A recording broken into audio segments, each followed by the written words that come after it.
We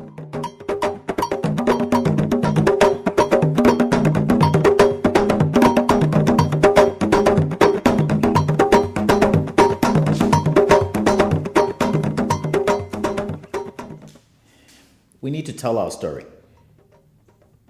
It's time. It is time that we told our story. Our story about the pain of yesteryear and the hope of tomorrow. About what makes us laugh and what makes us cry. About what makes us tick. We need to tell them we miss them.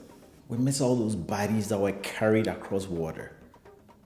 Those who fell in there and those who made it across. We need to tell them we are sorry. Then it's our story.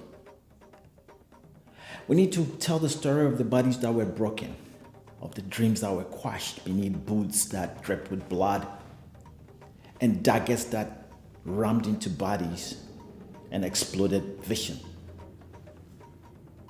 We need to tell our story. We need to tell our story of why we are who we are, why we suppress, why we oppress, and why we impress upon ourselves that we can't make it past where we are now. We need to tell our story. We need to tell a story of a sun that bakes us down so much so that when sweat drops, it evaporates even before it touches that scorched earth. We need to tell our story. We need to tell a story of the gold that evaporates because we don't see it, but they do see it. Of riches that are there, but are really not there.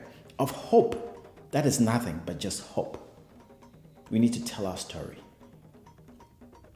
Of voices unheard, of lives cut short, of old people who stay on and on and on and leave nothing but hunger and pain and death. We need to tell our story of what we can be and who we can be and where we can go and where we need to go. We need to tell our story. We need to tell the story of the women who stood up, of the men who fell, of the children who longed, of the old men and women who thought it could be otherwise. We need to tell our story. That strong, powerful story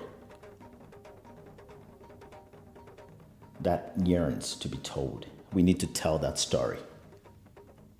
Because if we don't, they're going to tell it for us. And you know, we might not like what we hear. It's time.